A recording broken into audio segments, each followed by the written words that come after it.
नमस्कार, आप देख रहे हैं इंडिया वॉइस। मैं हूं आपके साथ रिया डंगवाल। बुलेटिन की शुरुआत करेंगे इस वक्त की बड़ी खबर के साथ। सबसे पहले बात कर लेते हैं अयोध्या की। अयोध्या में हार की समीक्षा की तेजी से भारतीय जनता पार्टी ने तैयारी शुरू कर दी है। बीजेपी के बाद संतों ने समीक्षा शुरू कर दी है। बीजेपी की हार को लेकर समीक्षा शुरू हो चुकी है। संतों और साधु संतों ने पीएम मोदी और सीएम योगी को इस दौरान पत्र भी भेजा है। संतों की तरफ से समीक्षा और सुझाव पत्र भी भेजा गया है। तो ये बड़ी खबर आपको बता दें, अयोध्या में मिली हार के बाद भारतीय जनता पार्टी ने तेजी से समीक्षा शुरू कर दी है।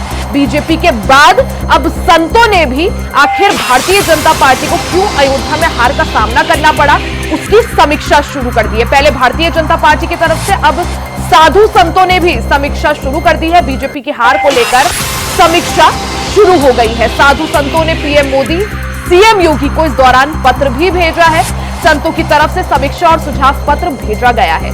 तो अयोध्या में भारतीय जनता पार्टी को हार का सामना करना पड़ा, जिसके बाद बीजेपी समेत अब साधु संतों ने भी अयोध्या में भारतीय जनता पार्टी को जो हार मिली उसको लेकर समीक्षा शुरू कर दी है। इस दौरान साधु संतों ने पीएम मोदी और सीएम योगी को पत्र भी भेजा, जिसमें समीक्षा के बाद जो सुझाव सामने आए हैं वो पार्टी तक पहुंचाए गए।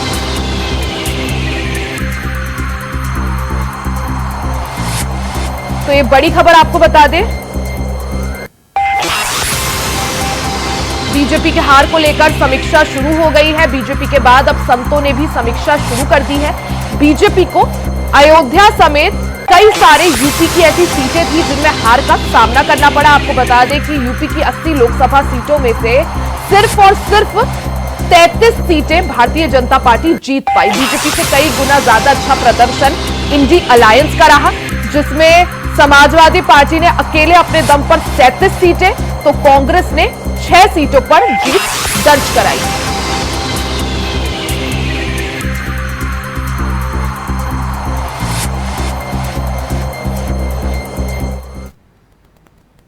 वहीं अब बात गाजियाबाद की कर लेते हैं। मकान में आग लगने से कई लोगों की मौत यहां पर हो गई है। आग की चपेट में 5 लोगों की दर्दनाक मौत। तो ये बड़ी खबर गाजियाबाद से आपको बता रहे हैं, जहां मकान में आग लगने से कई लोगों की मौत हो गई है। तो आग की चपेट में आने से 5 लोगों की दर्दनाक मौत हुई है। मरने वालों में मासूम बच्चे भी शामिल हैं। लोनी बिरदेत के बेहटा हाजीपुर गांव का ये पूरा मामला है।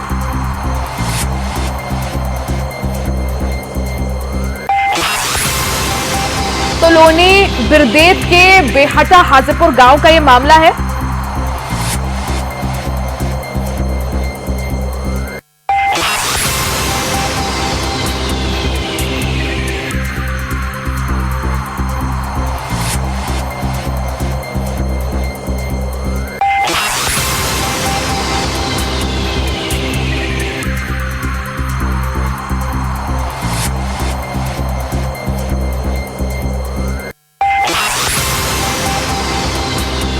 गाजियाबाद से बता रहे हैं, जहां मरने वालों में बच्चे भी शामिल हैं।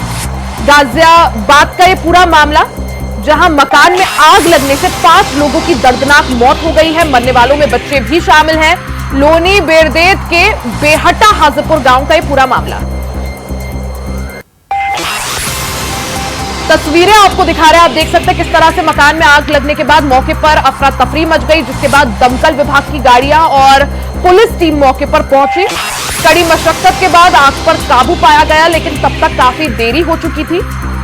इस दौरान लोनी बिरदेत के हाजीपुर गांव का यह मामला बताया जा रहा है। आग की चपेट में आने से 5 लोगों की यहां पर दर्दनाक मौत हो गई है। मकान में आग लगने का यह पूरा मामला, जिसमें कई लोगों की मौत हो गई है। ज्यादा जानकारी के लिए सीधे संवाददाता प्रवीण कुमार का रुख करेंगे, जो कि गाजियाबाद से हमारे साथ जुड़ गए हैं। प्रवीण, जिस तरह से ये आग का भयावह मंजर देखने को मिला, 5 लोगों की मौत हो गई है, कितने इसमें बच्चे शामिल हैं? जी रिया, आपको बता दें कल देर रात की ये घटना है लोनी बॉर्डर थाना क्षेत्र के बेहटा हाजी गांव की है, जहाँ पर 3 मंजिला मकान है। उसमें जो है नीचे के फ्लोर, ग्राउंड फ्लोर पर जो फॉर्म का कारोबार चलता था, वहाँ शॉर्ट सर्किट से बताया जा रहा है कि फॉर्म में आग लग गई और ग्राउंड फ्लोर पे आग इतनी तेज लगी कि ऊपर की 2 मंजिल पे परिवार रहता था, जिसमें 2 महिलाएं, पति पत्नी और 2 बच्चे थे और उस व्यक्ति की बहन भी उसके घर पे आई हुई थी। आग इतनी भयंकर थी कि वो थोड़ी ही देर में पूरे घर को अपने लपेटे में ले लिया और इस दर्दनाक अग्निकांड में 2 बच्चों समेत 5 लोगों की मौत हो गई, जिसमें 2 महिला 2 बच्चे और एक आदमी है जिसकी इस दर्दनाक मौत हो गई है। जब इस आग लगी तो आसपास के लोगों ने आग बुझाने की कोशिश की, लेकिन आग इतनी भयंकर थी कि आग में काबू नहीं पाया गया। दमकल कर्मचारी और पुलिस को सूचना दी गई। पुलिस और जब दमकल कर्मचारी वहाँ 2 घंटे की देर से वहाँ पहुंचे, लेकिन जब तक सब जलकर राख हो गया था। आग इतनी भयंकर थी कि आस-पास के स्टेशन सायाबाद, वैशाली से दमकल कर्मचारियों को फायर ब्रिगेड की गाड़ी को बुलाना पड़ा और कई घंटों की मशक्कत के बाद आग पर काबू पाया गया। लेकिन जब तक देर हो चुकी थी, दमकल कर्मचारियों ने जब आग पे काबू पाया तो धुएं के अंदर जाकर देखा तो 5 लोगों की लाश मिली, यानी जिनमें 2 मरने वालों में 2 बच्चे भी शामिल हैं। प्रवीण, अगर बात करें, क्या जिस तरह से आपने बताया कि 3 मंजिला इमारत थी, ग्राउंड फ्लोर से आग जो है वो शुरू होती है और इतनी भीषण स्थिति ले लेती है कि ऊपर वाले जो माले हैं वहां तक पहुंचती है, वहां जो है नुकसान होता है, 5 लोगों की यहाँ पर मौत हो जाती है। प्रवीण, क्या कुछ घायलों की भी इसमें सूचना, कुछ ऐसी सूचना कि आग जो है उसकी वजह से कुछ लोग घायल हुए हों? आपको बताया जिस तरीके से इसमें आग लगी कि उस समय जो 5 लोगों के अलावा उनकी बहन भी घर पे आई थी, जिसमें 2 बच्चे और एक महिला भी शामिल थी, जो कि गंभीर रूप से घायल हो गए। उनका इलाज जो है अस्पताल में चल रहा है। लेकिन आपको पता जब ये आग लगी तो नीचे वाले ग्राउंड फ्लोर पे आग लगने के बाद परिवार ने वहां से भागने की कोशिश करी, लेकिन ग्राउंड फ्लोर पे जब आग लगी तो ऊपरी 2 मंजिल पे आग पहुंचते परिवार जीने की तरफ, छत की तरफ भागा। लेकिन जीने के ऊपर जो गेट था उस पर ताला लगा हुआ था, जिस वजह से वो ताला की चाबी भी नहीं मिलती है, ताले को तोड़ नहीं पाए। अगर वो वक्त रहता अगर गेट पे ताला लगा ना होता तो वो छत पर जाकर पड़ोसी की छत पर कूद कर अपनी जान बचा सकते थे, लेकिन उस पर ताला लगा हुआ था और वो उस अग्निकांड की इतनी भयंकर आग थी कि उन्हें मौका नहीं मिला और आग की चपेट में आकर इन 5 लोगों की दर्दनाक मौत हो गई। वही आपको बता दें, जब ये आग लगी फायर ब्रिगेड की गाड़ी वहां पहुंची, वहां की गलियां बहुत ही संतरी और फायर ब्रिगेड की गाड़ी वहां तक पहुंच नहीं पाई और फॉर्म में आग जो लगी है शॉर्ट सर्किट के कारण बताई जा रही है और फॉर्म का वहां कारोबार चल रहा था, जिस वजह से दर्दनाक हादसे में इन 5 लोगों यानी फोम बनाने की फैक्ट्री चल रही थी, जिस तरह से आप बता रहे हैं ग्राउंड फ्लोर पर। और प्रवीण, ये पहला मामला नहीं है। दिल्ली एनसीआर की बात करूं, कई सारे ऐसे मामले सामने आते हैं जहां किसी ना किसी कारोबार की वजह से शॉर्ट सर्किट वहां पर होता है और उसके बाद आग लगती है। लेकिन सवाल यही प्रवीण कि क्या कुछ कदम, जो सेफ्टी के कदम, फायर सेफ्टी के कदम उठाने चाहिए थे? जिस तरह से आपने बताया वहां पर फोम बनाने की फैक्ट्री चला करती थी, फायर एक्सटिंग्विशर होता है, कई सारे और फायर सेफ्टी अलार्म्स होते हैं, क्या वो वहां पर मौजूद नहीं थे जिस वजह से यह हादसा इतना भीषण हो गया? दरअसल ये आपको बता दें, जिस 3 मंजिला मकान में ये फोम का काम चल रहा था उसमें परिवार भी रहता था और जिसमें इसमें एनओसी की जरूरत नहीं होती, जैसे फायर ब्रिगेड को और आसपास के प्रशासन को इस बात की अगर सूचना होती कि यहाँ पर फॉर्म बनाने का काम चल रहा है तो उसमें प्रशासन कार्रवाई करता। लेकिन प्रशासन की भी लापरवाही है कि अगर 3 मंजिला मकान में इस तरीके का फॉर्म का काम चल रहा है वो भी अवैध रूप से, तो कहीं ना कहीं प्रशासन की भी जिम्मेदारी बनती है कि ऐसी मकानों और कंपनियों फैक्ट्रियों पर जो छापेमारी करे ताकि इन हादसों से उन्हें बचाया जा सके। लगातार एनसीआर के ऐसे ऐसे छोटे गांवों में, कॉलोनियों में, मकानों में इस तरीके के काम चलते रहते हैं, लेकिन प्रशासन लापरवाह है और जिसका खामियाजा कल एक परिवार को 5 लोगों की सदस्यों की मौत के बाद अपना चुकाना पड़ा। जी बिल्कुल प्रवीण, आप नजर बनाए रखें। बहुत बहुत शुक्रिया तमाम जानकारी के लिए। इसी दौरान पुलिस प्रशासन का क्या कुछ कहना है आपको सुनवाते हैं। बेटा हाजीपुर पड़ता है, थाना लोनी बॉर्डर ग्रामीण जोन में। यहाँ पे देर रात सूचना मिली है कि एक व्यक्ति के घर पे आग लगी है और कुछ लोग फंसे हुए हैं। इसी सूचना पे थानाध्यक्ष एवं फायर सर्विस तत्काल मौके पर पहुंची। वहाँ पे एक महिला और एक बच्चे को घायल अवस्था में हॉस्पिटल में भर्ती कराया गया है, क्योंकि वो फायर जो है पहला और दूसरे मंजिल में था, नीचे से फायर हुआ था, ऊपर के लोग वहाँ पे पहले और दूसरे मंजिल में ट्रैप हो गए थे। उसमें से 5 लोगों को बरामद किया गया है, जो कि उस फायर एक्सीडेंट में उनकी कैजुअल्टी हुई है। उसमें बच्चे भी हैं, उसके बुजुर्ग भी हैं और बड़े भी हैं। तो इन सभी को शिनाख्त कर रहे हैं और बाकी जो घायल है उनको अच्छे से इलाज हो इसके लिए व्यवस्था कर रहे हैं।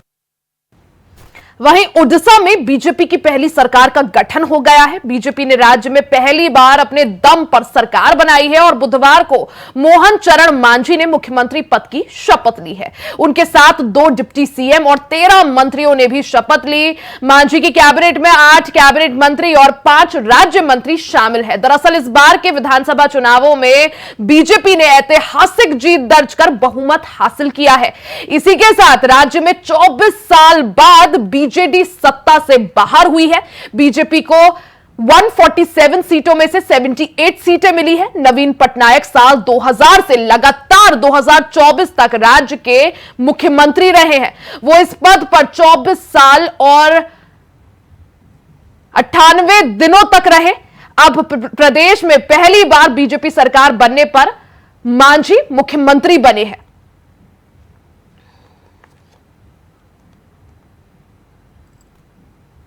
निर्वाचित मुख्यमंत्री श्रीमान मोहन मांझी जी को बधाई देता हूं। उम्मीद करता हूं उनके नेतृत्व में पूरा उड़ीसा एक नए विकास की रफ्तार पकड़ेगा। माननीय यशस्वी प्रधानमंत्री श्रीमान नरेंद्र मोदी जी के नेतृत्व में डबल इंजन की सरकार चलेगी। मेरी ओर से मध्य प्रदेश सरकार के मुख्यमंत्री होने के नाते से उनको बधाई देता हूं। ये भारतीय संस्कृति है और मैं उड़ीसा की जनता को बहुत बहुत साधुवाद देना चाहता हूं कि उन्होंने नरेंद्र मोदी जी के नेतृत्व के अंदर पहली बार उड़ीसा में एक भव्य और बड़े मैंडेट के साथ सरकार बनाई है। उड़ीसा के सभी लोगों को बधाई है, शुभकामनाएं। उड़ीसा के आम जनता को जिन्होंने भारतीय जनता पार्टी के ऊपर आशीर्वाद दिया और हमें सरकार बनाने के लिए पूर्ण बहुमत दी, मैं आभार व्यक्त करूंगा। मेरा कृतज्ञता रहेगा प्रभु जगन्नाथ जी के पास, जिनके आशीर्वाद के बिना ये असाध्य साध्य नहीं होता। मैं आभार प्रकट करूंगा भारतीय जनता पार्टी के तमाम नेतृत्व को, जिन लोगों ने मेरे ऊपर ये आस्था प्रकट किया है। और ये पद नहीं, ये दायित्व है। ये दायित्व है जो संकल्प पत्र में हम सब लिखे थे। उड़ीसा अस्मिता की विजय हुई है। उड़ीसा की विकास की पथ और बड़े हुए हैं। माननीय प्रधानमंत्री नरेंद्र मोदी जी ने उड़ीसा की नागरिकों को निवेदन किया था, एक बार भारतीय जनता पार्टी को सेवा करने का मौका दिया जाए, हम राज्य को देश की 1 नंबर राज्य बनाएंगे। महाप्रभु के आशीर्वाद आज भारतीय जनता पार्टी के नेतृत्व को मिला है। नए मुख्यमंत्री, नौजवान मुख्यमंत्री आदरणीय श्री मोहन मांझी जी ने आज अपने मंत्रिपरिषद का शपथ लिया है। उनको अनेक अनेक शुभेच्छा। मोदी जी की मार्गदर्शन में उड़ीसा को एक अव्वल नंबर राज्य बनाएंगे, ये मेरा पूरा विश्वास है। महाप्रभु के आशीर्वाद हम सभी के ऊपर रहेगा। उड़ीसा के लोगों को आभार प्रकट करती हूँ और मेरी जो आज प्राइम मिनिस्टर के सामने जितने भी चीफ मिनिस्टर्स थे, डिग्नेटरीज भारतवर्ष के थे, सब लोगों को हम प्रणाम करते हैं। और महाप्रभु के आशीर्वाद से आज पहली कैबिनेट मीटिंग अभी होगी और इसमें सुभद्रा योजना की जो मोदी गारंटी है वो लागू होगी। उड़ीसा के बहन को, हर एक घर का महिलाओं को 50,000 रुपया का एक वाउचर मिलेगा। वो काम हम लोग करेंगे और आज जो कैबिनेट में डिसीजन होगा इस हिसाब से काम करेंगे हम। और प्राइम मिनिस्टर जो बोल के गए हैं, जो जो वादा वो किए थे, मोदी गारंटी में जो जो चीज आया था, एक एक करके हम सब चीज को लोगों को पास पहुंचाएंगे। उड़ीसा की जनता को जो प्रतिश्रुति भारतीय जनता पार्टी ने दिया है मोदी गारंटी के तहत, इसको पूरा करना है। इसीलिए जो पॉलिटिकल विल पावर की जरूरत है वो भारतीय जनता पार्टी उसको आज से शुरू कर रहा है काम। पहला कैबिनेट आज है। मैनिफेस्टो में जो हम लोग कमिटमेंट दिए थे उसको लेके आज से हम लोग काम शुरू कर रहे हैं। और ये 5 साल पूरा समय हम लोग रेस्ट नहीं लेके, विश्राम नहीं लेके इसको आगे लेने के लिए और संपूर्ण विकसित उड़ीसा का जो सपना जो उड़ीसा के हर आदमी ने देखा है, उड़ीसा के हर माँ ने देखा है, उड़ीसा के हर फ्रैटर्निटी का लोग देखे हैं, उसको सामने लेने के लिए, आगे लेने के लिए जो भी जरूरत पड़ेगा उसको हम इकट्ठे करेंगे और इसको लेके चलेंगे। वहीं दिल्ली में पानी की किल्लत को लेकर सियासत तेज हो गई है। जहां पानी की कमी को लेकर दिल्ली सरकार हरियाणा सरकार को दोष दे रही है, तो वहीं बीजेपी ने दिल्ली सरकार के खिलाफ मोर्चा खोल दिया है। वहीं दूसरी तरफ टैंकर माफिया के खिलाफ आरोप प्रत्यारोप का दौर भी तेज हो गया है। इसको लेकर बीजेपी ने दिल्ली सरकार पर आरोप लगाया है।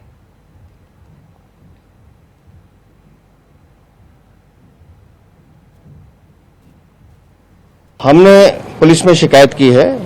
हमने कल भी प्रेस कॉन्फ्रेंस में साक्ष्य दिए थे कि मुनक नहर से ककोरी के बीच में पानी की चोरी वाटर टैंकर माफिया द्वारा की जाती है। उन साक्ष्यों के साथ कुछ और एविडेंस भी है जो हमने पुलिस को दिए हैं और बताया है कि जब से अरविंद केजरीवाल की सरकार दिल्ली में आई है, टैंकर माफिया बढ़ा है। टैंकर माफिया को चोरी करने की छूट दी गई है। वो बिना प्रशासन की मदद के, बिना सरकार की मदद के संभव नहीं था। अब पुलिस अपना काम करेगी। मुझे समझ नहीं आया कि सुप्रीम कोर्ट ने किस संदर्भ में बोला। हमने तो समझौता किया हुआ है और हमने तो पानी छोड़ा हुआ है। अब जो हरियाणा की बाउंड्री लगती है उससे आगे तो हरियाणा गवर्नमेंट ने दिल्ली को छोड़ना है और दिल्ली हमारी राजधानी है। दिल्ली में रहने वाले लोग हमारे अपने हैं। ये समझ नहीं आया कि कैसे ये कहा कि हम पानी नहीं छोड़ रहे। मैंने तो अधिकारियों से भी बैठक की और किसने इस प्रकार की चीज सुप्रीम कोर्ट के सामने रखी कि हिमाचल के छोड़ नहीं रहा। ऐसी कोई बात नहीं है। हिमाचल हिंदुस्तान के कहीं भी पानी की जरूरत होगी, अगर हमारे पास पानी होगा, हम सारा पानी देने को तैयार है। सर, आप लीगल टीम से बात करेंगे? नहीं, लीगल नहीं। मैं तो ये पूछूंगा कि लीगल टीम ने कैसे दे दिया। जब एक बार समझौता हो जाता, बातचीत हुई है, मेरी दिल्ली के मुख्यमंत्री जी से भी बात हुई थी, उनके सौरभ जो वाटर रिसोर्सेज मिनिस्टर, उससे भी बात हुई थी। हमने तो छोड़ दिया, हमने समझौता किया। अब दिल्ली और हिमाचल के बीच में हरियाणा आता है। मेन हरियाणा गवर्नमेंट को देखना है कि वो क्यों नहीं छोड़ रही। निश्चित ही देखिए, हम पानी के इस मुद्दे को लगातार उठाते आए हैं और दुख की बात यह है कि जिस तरीके का व्यवहार ये दोनों सरकार, चाहे वो केंद्र की सरकार हो या दिल्ली की सरकार हो, उसके ऊपर लचर व्यवस्था, लचर जो उनका रवैया रहा है, हम उसका जो जनता है उसको भुगतना पड़ रहा है। और कहीं ना कहीं पिछले काफी लंबे समय से ये समस्याएं आती रही हैं। जिस तरीके से हर साल दर साल लगातार लीकेजेस बढ़ रही हैं, तो कहीं ना कहीं ये इशारा करता है कि टैंकर माफिया हो चाहे और वो पानी की सप्लाई का माफिया हो, क्योंकि इस दौरान लगातार गंदा पानी भी पूरी दिल्ली में सप्लाई किया जा रहा है, जिसकी वजह से आम जनता को हर रोज 50 से 100 रुपए पानी के पीने की व्यवस्था करने के लिए उनको खर्च करना पड़ रहा है। तो कहीं ना कहीं ये एक बड़ा नेक्सस तो है और उसकी तरफ हम पहले भी कहते रहे हैं, इसके ऊपर तुरंत कार्रवाई की जानी चाहिए और जो भी इस सारी चीज के पीछे है उसको सामने लाया जाना चाहिए और उसको सजा मिलनी चाहिए। हम तो बहुत शुरू से ही कह रहे हैं, जब 2013 में 15 में आम आदमी पार्टी ने 350 पेज की केजरीवाल साहब एक चार्जशीट दिखाते थे शीला जी को लेकर के, और ये कहते थे कि हम सत्ता में आते ही इनके ऊपर FIR करेंगे, टैंकर माफिया है। आज उसी टैंकर माफिया का हिस्सा आम आदमी पार्टी के नेता हैं। दिल्ली के अंदर पानी की कोई कमी नहीं है। जितना पानी दिल्ली के लोगों को चाहिए उससे ज्यादा पानी दिल्ली को मिल रहा है। हरियाणा और यूपी भी जितना डेजिग्नेटेड वाटर है उससे ज्यादा पानी दे रहे हैं। अब तो माननीय सुप्रीम कोर्ट ने भी हिमाचल के लिए कहा कि आप लगभग 150 क्यूसेक पानी दिल्ली को दीजिए। पानी की कमी नहीं है, कमी है इनकी इच्छा शक्ति की, कमी है ईमानदारी की। इनके भ्रष्टाचार के कारण दिल्ली प्यासी है, इनकी नॉन प्लानिंग के कारण दिल्ली प्यासी है। After Sharab Ghotala, today we are seeing water Ghotala by Aam Aadmi Party. This is the water tanker mafia Ghotala that Aam Aadmi Party is doing. Supreme Court has exposed them today, their propaganda, their drama. For 10 years they are in power, but instead of giving water to every household, they got Sharab in every mohalla. And today you can see that the water supply from Haryana and Himachal, which is being blamed by Aam Aadmi Party, the Supreme Court has said. Pema Khandu एक बार फिर अरुणाचल प्रदेश के मुख्यमंत्री होंगे। बुधवार को राजधानी ईटानगर में हुई बैठक में खांडू को बीजेपी विधायक दल का नेता चुना गया। बैठक में बीजेपी के केंद्रीय पर्यवेक्षक रविशंकर प्रसाद और तरुण चुग भी शामिल हुए। सूत्रों ने बताया कि खांडू अपने कैबिनेट सहयोगियों के साथ गुरुवार सुबह शपथ ले सकते हैं। पेमा खांडू सरकार बनाने का दावा पेश करने के लिए राज्यपाल KT परनायक से मुलाकात करेंगे। सबसे पहले आप सभी मीडिया के हमारे दोस्तों, आप सभी को यहाँ मैं स्वागत करता हूँ। आज जैसे हमारे नेशनल जनरल सेक्रेटरी श्री करण चुग जी ने अपने ओपनिंग रिमार्क्स में आप सबको जो डिटेली बताया, तो सबसे पहले तो मैं अपने राष्ट्रीय अध्यक्ष श्री जेपी नड्डा जी और देश के हमारे यशस्वी प्रधानमंत्री श्री नरेंद्र मोदी जी और खास करके अपने भारतीय जनता पार्टी के अरुणाचल के जितने भी हमारे कार्यकर्ता हैं, हमारे राष्ट्रीय अध्यक्ष श्री जीवराम वाघे जी, हमारे senior most leader Shri tournament ji और इस बार के चुनाव में जितने भी जो हमारा 46 बीजेपी एमएलए जो चुन के आए हुए हैं, उन सभी को मैं अपने ओर से हृदय से बहुत बहुत धन्यवाद प्रकट करता हूं। आज का एक हिस्टोरिक मीटिंग रहा है Bharatiya Janata party legislative meet में कि तीसरी बार अरुणाचल के जनता के आशीर्वाद के कारण से यहाँ स्टेट में भारतीय जनता पार्टी का सरकार बनने जा रहा है। प्रचंड बहुमत जो अरुणाचल प्रदेश की जनता ने दिया है, उसका धन्यवाद करते हैं। और आज भारतीय जनता पार्टी अरुणाचल प्रदेश के विधानमंडल की बैठक, जिसमें सभी एमएलए 46 एमएलए आए थे और पार्टी के हम दोनों ऑब्जर्वर श्री रविशंकर प्रसाद जी और मैं करण चुग, और बैठक के अंदर हमारे तीनों सांसद श्री किरेन रिजिजू जी, तापर गांव जी, नम रेड्डिया जी, हम सब वहां उपस्थित थे और वहां पर सर्वसम्मति से सबसे पहले प्रदेश अध्यक्ष ने वहां प्रस्ताव रखा था और उसको सभी ने एक एक करके सेकंड किया, डिप्टी सीएम ने सेकंड किया। इसी के साथ इस बुलेटिन में फिलहाल के लिए सिर्फ इतना ही। खबरों का सिलसिला जारी रहेगा, बने रहे हमारे साथ।